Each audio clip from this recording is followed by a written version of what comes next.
Cardlytics, not the new kid on the block, founded in 2008.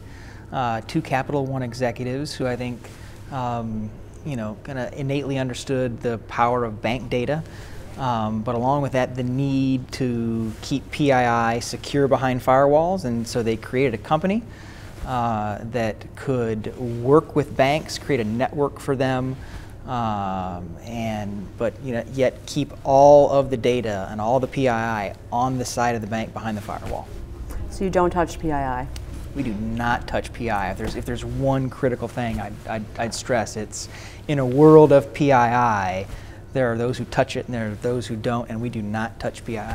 So what's the kind of most common use case for, or cases for the Cardlytics data? Well, where we have entered the TV market has squarely been an addressable, where a first-party set-top box owner, an MVPD, can, through a translation layer like Experian, like Equifax, connect to Cardlytics network data. And so when we have that translation from Experian or Equifax, now Cardlytics data can talk to MVPD data, and we can trade freely. And so, where MVPDs in the addressable part of the world are working with agencies on very specific executions, usually within 48 hours, we can have a count of that potential campaign, what the targeting would look like, and help them understand what the measurement outputs would be for that. So it's fast, it's safe, it's secure, and PII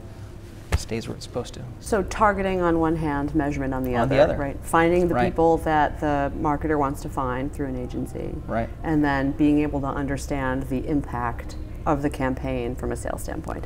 Right, and I think what is powerful about this particular combination is where some data providers in this part of the world have to aggregate up, they have to aggregate up to a category level. This data execution allows it to say, it is this merchant, it is this set of competitors, and so the targeting can be precise.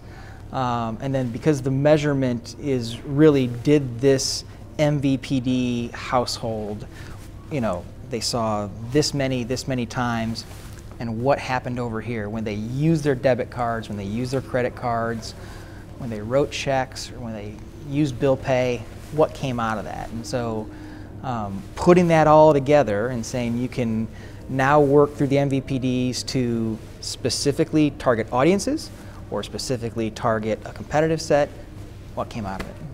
So what was interesting today for you coming out of our panel discussion on data and the data opportunity? Right. Well, I'm going to call Andre. I do think there is a lot of data coming in, and the different ways that can get put together to increasingly answer more granular questions for people spending money on television.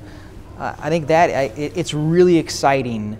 Now in 2016, when we started this in 2008, TV was just a twinkle in the eye. I think we understood somewhere that the data could get there, but now to see it, we've had CMOs say to us that, when they told their board, when they told their CEO that this is the way TV was going to go, to see it actually happening, campaigns executing against specific targeting with real sales output measurement is exciting to buyers.